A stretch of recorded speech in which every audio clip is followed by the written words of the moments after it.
finally coming to life. Spirit and coffee. Got my coffee here. So I've been making, or yesterday I made iced coffee. Oh my God, it's so good. It is an espresso, double espresso shot over ice with some stevia and cinnamon and some fat-free creamer. Yay. Good morning, Jose. How are you? All right, so we were going over the Kundalini Rising. The book is the Kundalini Rising. Okay, so here's the book. And it's a bunch of essays that people wrote. And it has all the people who are contributors.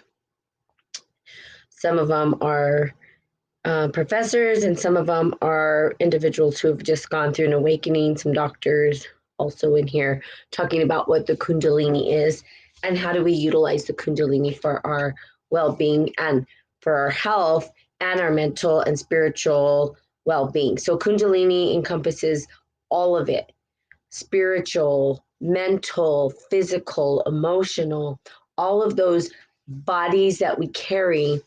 It'll help us to sort of clear out the murk and start to create something that is beautiful in the world. So love Kundalini, love to engage Kundalini, and understanding how do we utilize our Kundalini energy internally? How do we take that and call it forth or draw it forth? And so I love the picture that they drew here, and how they showed it. Now it might come out backwards, and for those of you on Podbean, it is just a chart of the Kundalini, the chakras, and they call it the subtle body. Now, the chakra system itself is not just 7 chakras. There's tons and tons and tons all over the body. However, they've pegged it down to the 7, and they've connected it to the elements of the world.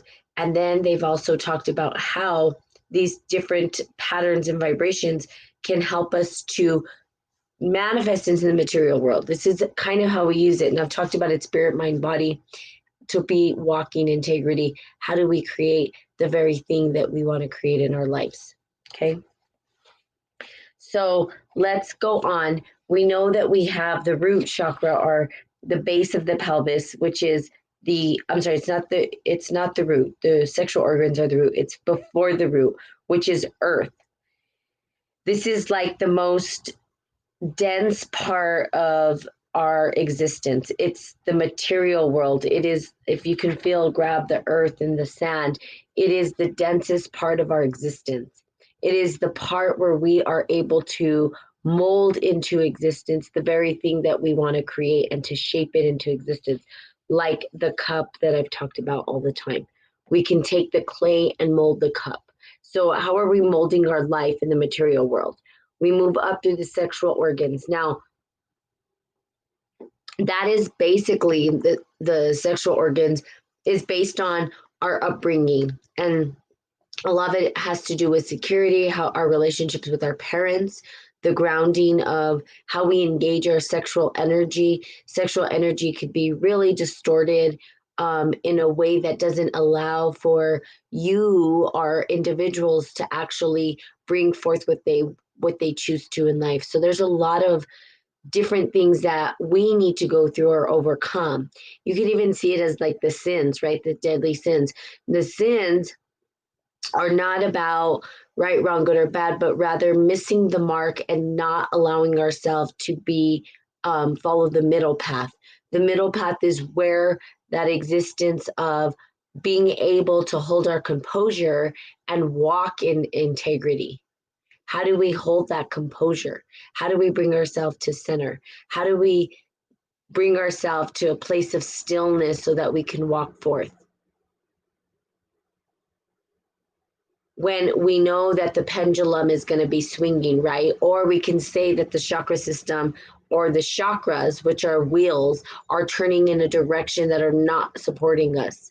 They're sort of spiraling out of control. finding the balance, finding the center, aligning the chakras, allowing our energy to flow forward through us. And sexual energy, and even the big things, like I said, the sins, are what they call the sins, are just the material limitations that are put on us, and sort of stop us from moving forward, as I talked about yesterday, like kind of moving in the mud. Like when we're walking through the mud, right? If we were in a dream and we were trying to get to a destination, but we were like walking through mud or tar or something and we couldn't move. Those are the limitations that get put, or we put on ourselves as we go through the material world. It's painful. It's some of it can be joyful, but a lot of it is painful. Like this existence, it's great to live, but it's also very hard to live too. It's not just like roses every day and flowers blooming everywhere. Sometimes there's winter, sometimes there's fall. So we harvest during the spring, right? And we say, okay, now the beauty has come out and forth.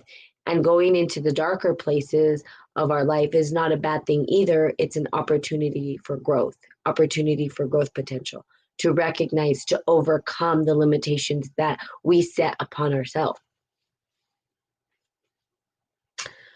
So let's see. The subsequent 5 chakra represent the manifestation of the 5 elements comprising the physical realm. In descending order, there's a progression from the subtlest to the grossest of the elements. The next chakra is the level of the throat, which represents the ether or space, the simplest of the elements.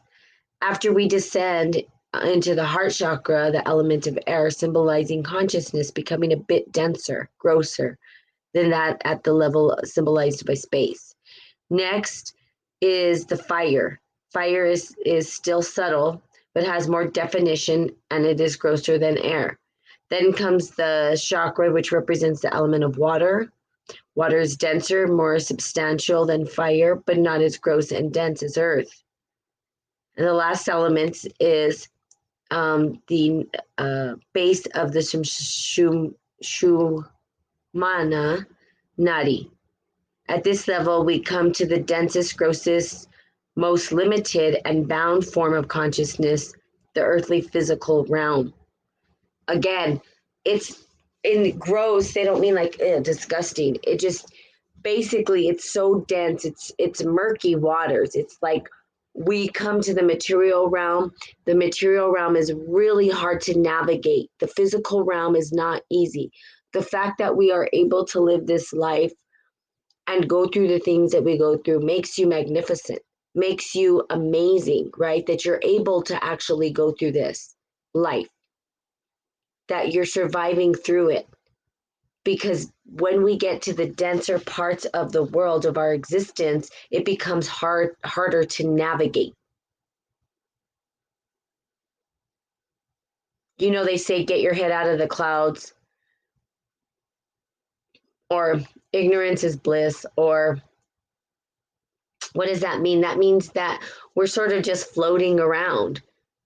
We're not really in the physical world, in the dense, limited world of matter. Matter is the very existence that we live in right now. This earth plane is dense and limited. Like we can't just float from one place to the next. We need to take a plane, but not everybody's going to have a plane, right? We have to walk, or we have to get in our car, walk to our cars and drive. We're bound by natural law. We're bound by the laws of nature. Good morning, Suze. Good morning, Green Lantern. And when you're bound, good morning, Mel, by the laws of physical nature, there is restriction and limitation that comes with that. So it's navigating through that. It's understanding how to navigate through that. Okay. Okay, thus everything from the subtle sense of eye awareness to the physical domain of the earthly matter is made of consciousness in varying levels of contraction. Even within the most bound forms of the physical realm, the full power and the presence and power and presence of God, of divine consciousness, are present. The release of that bound energy is like the release of the potential energy bound in matter that suddenly results in extraordinary power and light of nuclear reactions. The awakening of Kundalini is the release of the bound power of light of God present within human form. Basically, it's allowing ourselves to understand that yes, we are dense as a physical being, like this meat suit that we carry. Within it has the potential to illuminate, to be light, to float, to allow ourselves to transcend, to overcome the limitations of our physical body.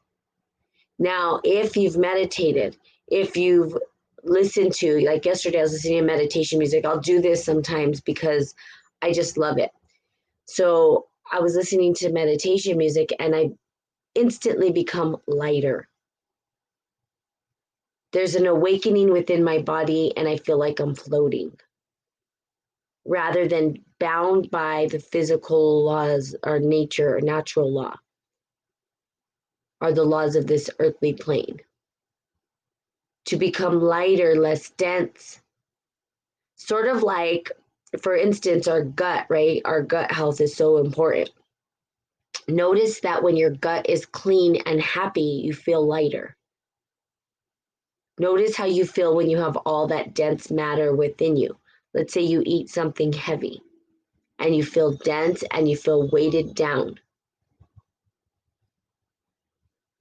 Okay, and then you're like, okay, I'm going to do a detox, and you sort of cleanse yourself. You have a bowel movement, you release all those toxins, and all of a sudden you feel lighter, you feel freer, you feel vibrant.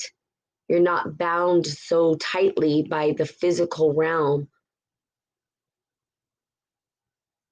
You've allowed yourself to let the water move through your body and the air move freely through you without the bonds of the material world,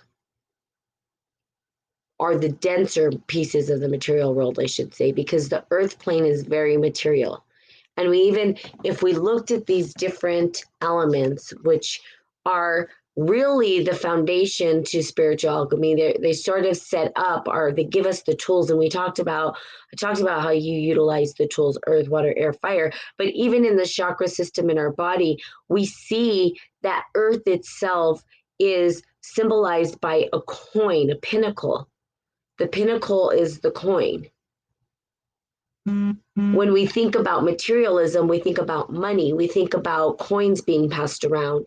We think about the stuff that we buy, which is very material. If I go buy a cabinet, it is not light, it's heavy.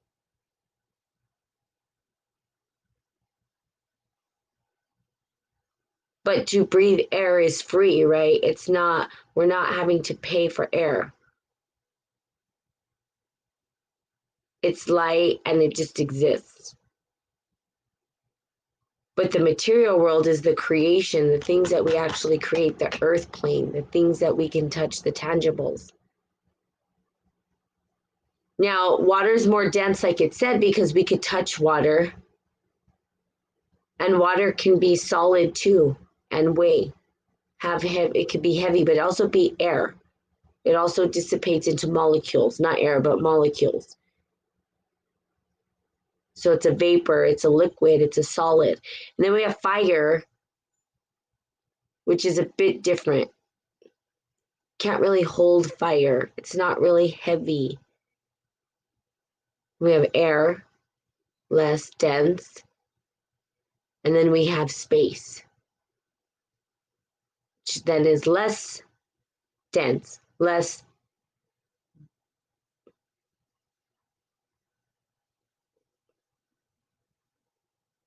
So, okay, so let's look at this now. So when the Kundalini awakens, in other words, when our innate power of consciousness to move our awareness beyond the limitations of the body and the mind comes to life, then the energy of consciousness, also called the Shakti, moves up from the Shamna Nadi,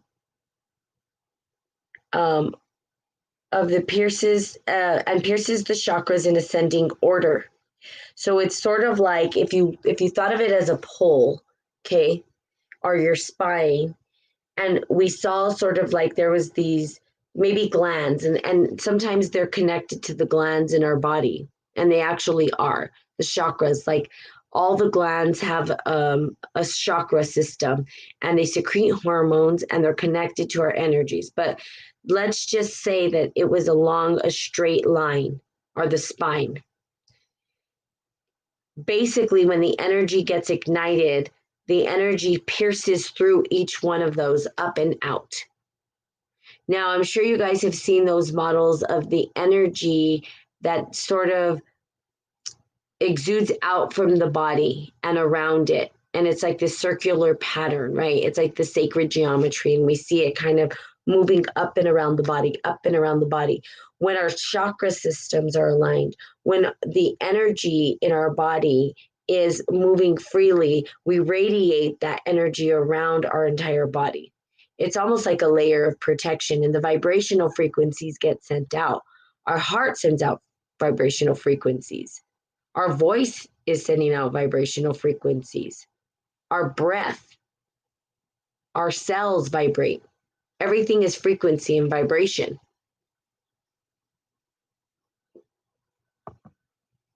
Our aura will change. Just notice how when you're on fire, right? When you're like doing good and you're feeling good and all your energy's vibing, notice the energy around you. Notice what happens around you. And then notice when you're down and not feeling so well, notice what happens to the energy even within you. It's like a flower that blossoms, and then a flower that kind of just goes limp, and then it blossoms and then goes limp. The energy shifts and changes. So when the Kundalini awakens, it's saying it pierces through each one of the chakra centers and then radiates up and outward. And it's sort of this synergy that feeds itself, right? It just feeds itself up and out like a spiral. And then it becomes sort of addicting, because now we have this energy and everybody feels the energy. Like I can tell you, I'm very excited. A friend of mine is coming today that I went through leadership with. I traveled with them to Chicago. I helped them out. I say help them out. They probably more helped me out. But they were flipping houses at the time, and I decided to go with them to Chicago to help them out. And we were together for a long time, and they were just amazing people. So awesome. And they're coming into town. And they should be here, anytime soon that I get to visit with them, which I'm pretty excited about. And they themselves understand the energy potentials that exist within us, understanding how to become lighter, less dense through food, nutrition. They were constantly helping me try to figure out how to eat properly,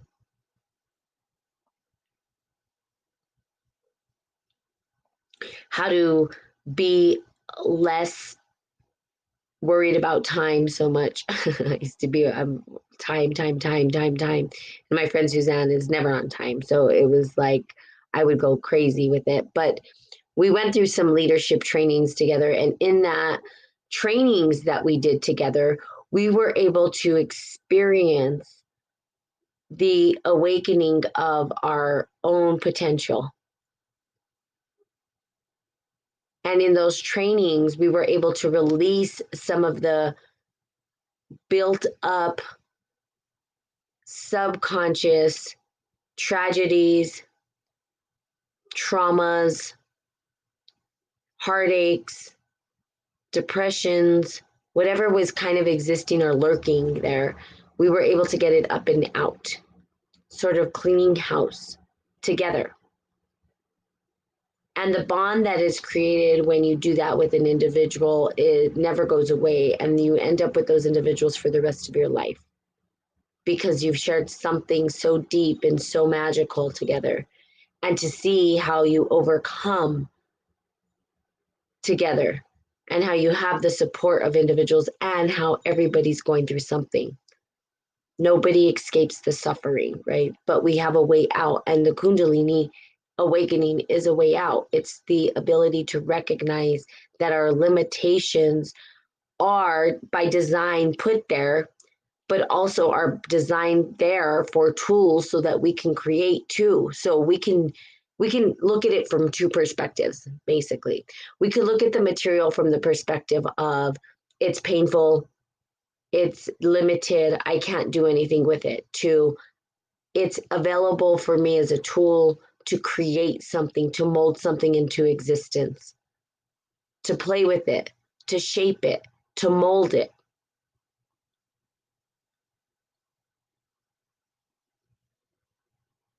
But no one does escape that fact that it is pretty hard, right? Life is not easy.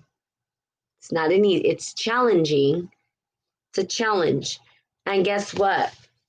You were up for the challenge or you wouldn't be here. And guess what? You're getting through it. So congratulations. You're doing amazing. Keep going. You've got this.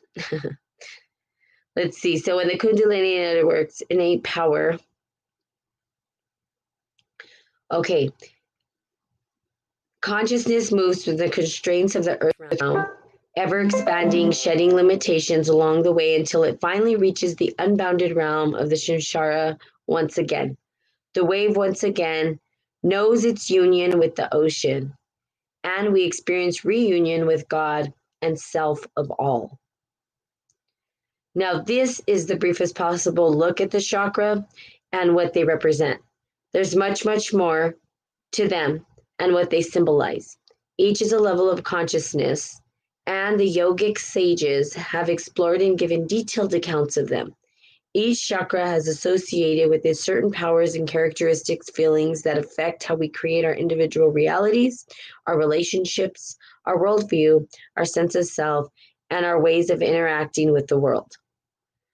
When we are acting from the level of that chakra, if you read Sir John Woodruff's Serpent Power, which includes translations of the yogic texts dealing with all the chakras and the Kundalini, you will be awed by the rich symbolism and extraordinary map of consciousness they provide, which is amazing.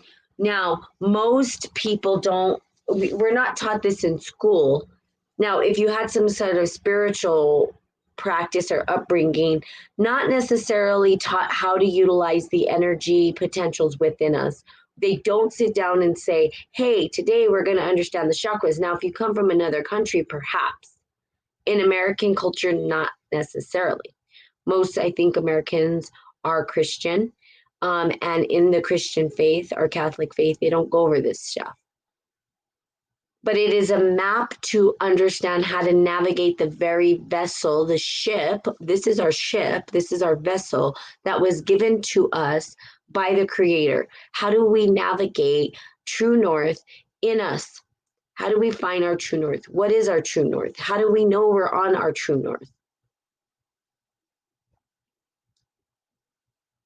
But there's maps and there's different texts that give us sort of a hint and a clue, and sometimes go beyond that. But then it's a practice of it. Doesn't just happen. People just want something to happen without a practice. You got to practice it. And that means you may, I don't want to say fail forward, but you may need to pivot every once in a while and let go of things. Let go of old ways of thinking. Change your worldviews. Look at life from a new perspective. Re-navigate the ship, right? If your true north is off, you've got to let go sometimes of baggage so that the weight is keeping you from steering in the direction you need to, or your sails are not correct. Maybe your sails are off point and you're catching the wind in a direction that's going somewhere that's not supposed to be going. And sometimes we have to let go of the sail or pull up the sail, or sometimes we just put the sail on pause, and that's okay. And that's what people, relationships, if you saw them that way and said, okay, what baggage am I holding on to in relationships, or in situations in my head, baggage, what baggage am I holding on to that I need to let go of or get off the ship so that I can navigate true north? Or what sales are down that I need to kind of let go of? Doesn't mean that they're not there. It just means that maybe I put the sale up for a little bit. Maybe those are relationships you put on pause. But understanding how to navigate your life is not easy because we're like, am I doing this right? There's always clues if we're on the right path, and we know when we're not on the right path. You guys are highly intelligent. You know if you're not on the right path for your life. Practice on letting go, surrender, and changing the sails of your ship. Find your true north. So that's really what I'm going to have you guys do today on this beautiful Wednesday. Find your true north. What does your true north look like? Which direction are you going in right now? Are you totally off the mark? Where do we need to pivot? What do we need to let go of? If you read that book that navigates you, it tells you how to navigate the body. We forget we have a body. Everybody wants to think. Let's just forget we have a body. Everything is so in our head. Drop into the body and ask yourself, where is my body leading me? Can I let my body lead? Can I let my gut lead and my heart and leave my head out of it? So basically, I would say turn off everything. Put on some meditation music. Close your eyes and let your heart and your body move you. Make sure that there's nothing in the way that you could trip on if you do this. I don't want you guys falling around, falling over stuff and hurting yourself. But find a space and then sort of explore, touch things with your eyes closed. Allow your heart to lead you in a direction and then open your eyes and see where you end up. Why? Why did my heart lead me there? Let your gut lead you. Why did my gut lead me there? Close your eyes.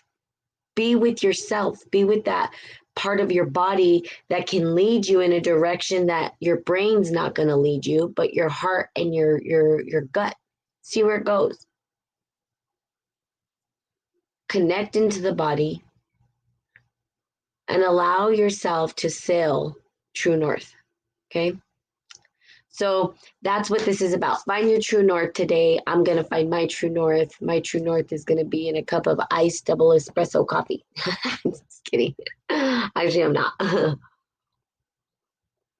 So I got these iced coffees. I was very fortunate, very grateful to go to an espresso boutique, which I've always wanted to get to, and I didn't know where they exist. And I stumbled across one in Miami. I was just in Miami recently. And I was super excited. Like I was like, love this stuff, right? Because it's almost like a club sort of thing. If you're in the Nespresso club, you're like in this kind of like club. It's exclusive. It's not exclusive, but it feels like that, right? Not everybody has an espresso machine or whatever.